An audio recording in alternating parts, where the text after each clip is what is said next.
For centuries, the Norse world had looked outward, driven by hunger, ambition, and a promise whispered by the sea. On June 8, 793, that promise was made real. Off the coast of Northumbria, a sacred Christian site stood quiet, the monastery of Lindisfarne. Monks prayed, tended gardens, and lit candles beneath stone arches, their world devoted to peace, faith, and the Word of God. Then the sea changed. Out of the fog came dragon-prowed longships. Norse warriors stood ready, cloaked in fur and chain, eyes fixed on the shore. They did not come to trade, they came to take. The raid was swift and merciless. Monks were slaughtered or chained. Gold chalices, gospel books, and crucifixes were torn from sacred places. Fires lit the sky. Word of the attack spread like a curse. A house of God, burned by pagans from the north. Europe reeled, not just from the brutality, but from the message. The Norse were coming, and this was only the beginning. Lindisfarne was not a single spark. It was the match that lit a wildfire. In the years that followed, Viking raids swept across the coasts of Britain and Ireland like crashing waves. Monasteries, once peaceful sanctuaries, became burning targets. Churches in Northumbria, settlements in Scotland, island abbeys off the coast of Ireland, all fell to the sudden, brutal rhythm of Norse steel. The longship was their weapon, not just a vessel, but a force of nature, fast, silent, able to strike and vanish before a blade could be drawn. They came with the tide without warning. Villages woke to find fire at their doors. Monks saw dragon heads on the horizon, and then nothing but ash. No fortresses, no armies, just speed, surprise, and fear. The Christian world scrambled to understand who were these men from the frozen sea. Why did they come? But the Norse had no need to explain. Their message was fire, their map was the coast, and the Viking Age was only just beginning. The raids were not random, they were driven by hunger, ambition, and the cold arithmetic of survival. In Scandinavia, farmland was limited. As Norse populations grew, sons of free men found themselves landless, with no inheritance, no future. Across the sea, soft Christian monasteries and trade towns glittered like open vaults. There was gold, silver, chalices, crosses, and relics of saints, unguarded and priceless. Monks prayed for peace. The Norse came for plunder, but not all raiders were desperate. Some were outcasts, nobles stripped of titles, warriors forced into exile. They saw in foreign shores a second chance, or a crown yet to be seized. And for others still, it was never about need. It was about glory.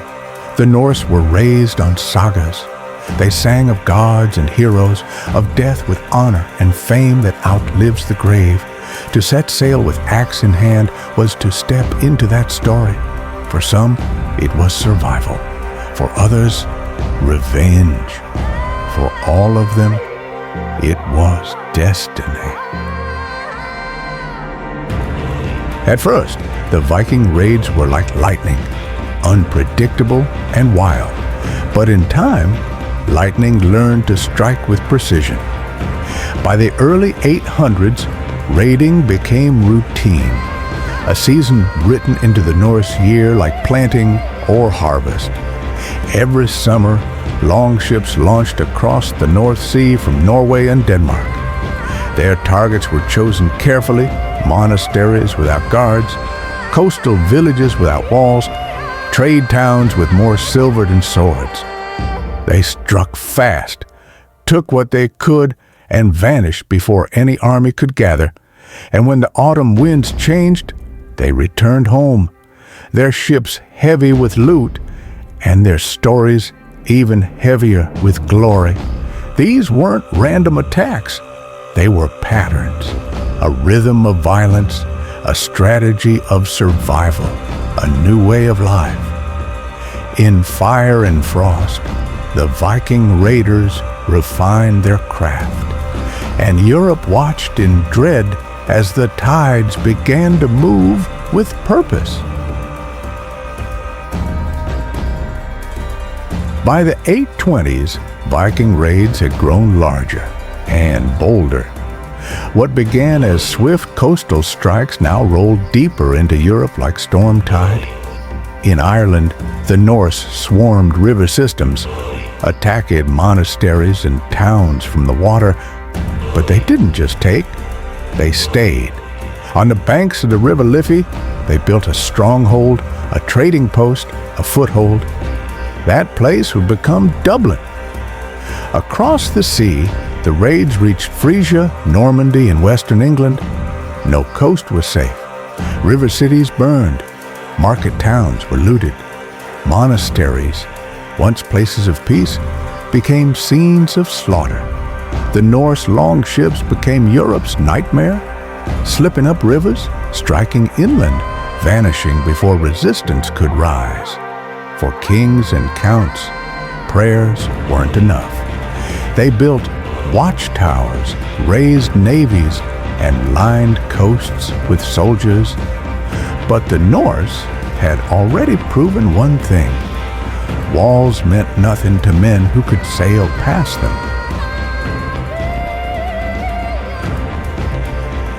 For decades, the Vikings came like shadows, striking fast, then vanishing with the tide. But by the 830s, something changed. Some longships didn't return home. Instead, they stayed. Along the rivers of Ireland and the coasts of England, Viking groups began to build winter camps. First temporary, just tents and timber palisades. But soon, they grew into strongholds. Fortified encampments became outposts. Outposts became towns. And the Norse were no longer just raiders. They were now neighbors. These early bases were used to regroup, repair, and raid again come spring. They stored plunder, bred livestock, and housed families. In Ireland, places like Dublin and Limerick expanded into trading hubs. In England, Viking camps became permanent threats, launching points for future conquests. The enemy was no longer distant. The Norse had brought their world to the shores of Europe, and it was here to stay. The tide had shifted. The Vikings no longer came and went with the seasons. They stayed. Their camps became fortresses. Their crews became armies. In 865 AD, the storm truly broke. It was called the Great Heathen Army, a massive Norse force not for raiding, but for conquest. Led by sons of Ragnar Lodbrok, Ivar the Boneless, Ubba, and Halfdan, the army landed in East Anglia. Their numbers dwarfed anything seen before. Not dozens of ships, hundreds. They did not strike and vanish. They occupied, they demanded tribute, and they crushed those who refused. Monasteries were no longer just targets. They were staging grounds. Towns became battlegrounds. Kingdoms fell. The Anglo-Saxons, fractured and slow to unite, struggled to resist. One by one, Viking warbands pushed inland, claiming land and silver by fire and sword. And wherever they won, they stayed. The age of raids was over. The age of invasion had begun. And for the Christian kingdoms of Europe, a darker chapter was opening. For years, the Vikings were seen as little more than sea-born savages, raiders without kings, armies, or cause. But by the mid-800s, that illusion was shattered. The Norse were no longer just looting. They were settling, conquering, holding land, and reshaping the balance of power in Christian Europe. In desperation, some rulers chose gold over blood. They paid Danegeld, tribute in silver, to buy peace. But the Norse always returned for more. Others stood and fought. Fortresses rose along rivers and coasts. Watchtowers, walls, and warning bells became part of daily life. Peasants trained with spears. Monks prayed behind swords. The church began calling the Vikings not just enemies, but an existential threat to Christendom. These were no longer pirates. These were a people, a culture, a storm, and Europe had no choice but to meet them, with coin, with steel, and with fear.